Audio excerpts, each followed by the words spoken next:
Os corais são animais que pertencem ao grupo Cnidaria, mas eles são muito diferentes das águas-vivas, que vimos anteriormente. O que os coloca no mesmo grupo é a presença dos cnidócitos, aquelas células que contêm organelas com toxinas, as cnidas. Mas como é um coral? Bom, os corais podem ter diversas cores e formar estruturas tridimensionais, que chamamos de recifes de corais. Os corais possuem uma estrutura rígida, semelhante a uma rocha, que na verdade é seu esqueleto, que vai cimentando o recife de coral. O esqueleto é formado por um material chamado carbonato de cálcio, que é secretado pelo próprio animal. Outra informação importante é que, nos corais, os indivíduos estão internamente conectados, formando colônias. Um trabalho publicado em 1997 estimou que existam cerca de 93 mil espécies de animais vivendo nos recifes de corais, local de alimentação e reprodução de muitas espécies.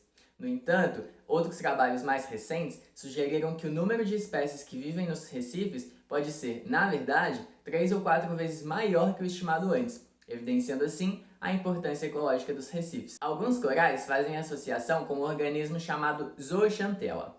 Esse organismo vive dentro do coral e é responsável pela coloração verde, verde azulada ou castanha.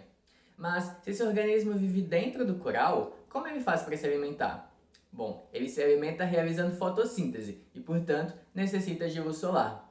Por isso, os corais que fazem associação com as zooxantelas geralmente vivem em águas quentes e rasas, onde há maior incidência da luz do sol. Nessa associação, grande parte dos nutrientes produzidos a partir da fotossíntese pela zooxantela é transferida para o coral.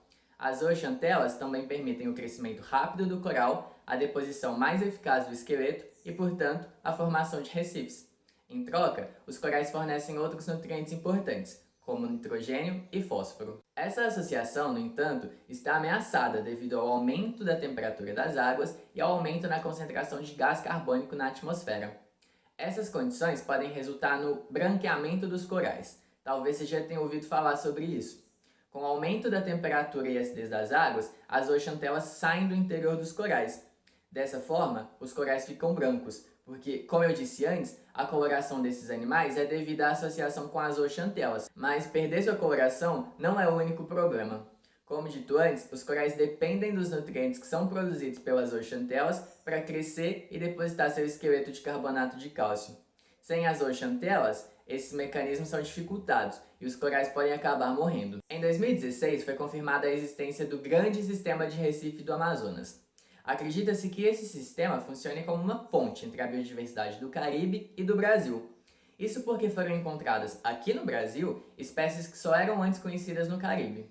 A confirmação da existência desse grande sistema de recifes foi abalada com a notícia de que empresas queriam perfurar e buscar petróleo no fundo do mar, próximo a esse grande sistema de recifes.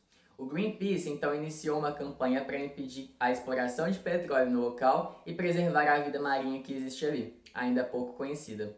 No entanto, para chamar a atenção, o Greenpeace usou o slogan "Defenda os corais da Amazônia". A utilização do nome Corais da Amazônia foi um pouco inadequada. Muitos empresários, políticos e até mesmo cientistas começaram a negar a existência de corais no local, dizendo que os corais necessitam de luz solar, além de águas quentes e rasas, e que, portanto, não seria possível que eles existissem ali. Um local com águas mais profundas, com até 220 metros de profundidade e com muito sedimento, na foz do rio Amazonas. Eu já disse antes nesse vídeo que os corais podem formar recifes, mas eles não são os únicos organismos capazes de fazer isso. Algas calcárias também possuem essa capacidade, e os recifes do Amazonas são construídos principalmente por essas algas, que conseguem viver em profundidades de até 180 metros, com pouca incidência de luz solar, mas ainda assim abrigaram uma imensa diversidade de espécies, como esponjas, peixes, ouriços do mar, crustáceos, algas e corais. Tem uma apresentação aqui no YouTube, no canal do Centro de Biologia Marinha da USP, falando sobre a descoberta do Recife e mostrando imagens antes inéditas sobre a vida marinha que existe no local. O link vai estar na descrição junto com as referências e os outros materiais. A campanha do Greenpeace foi muito importante para impedir a exploração de petróleo no local, visto que essa prática tem potencial para causar grandes degradações no ambiente. Embora tenha aberto espaço para que houvesse dúvidas sobre a existência de corais, hoje já se sabe que existe uma grande diversidade de vida no local, e que toda essa diversidade precisa sim ser protegida e estudada, visto que a área foi recém-descoberta e pouco se sabe sobre os organismos que vivem ali.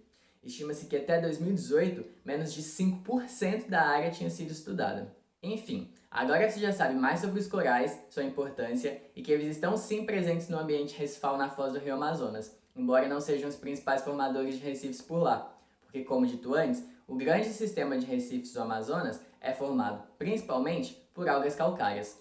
Novas descobertas em águas profundas têm se tornado cada vez mais comum, e a gente vai conversar sobre isso em outros vídeos. Até lá!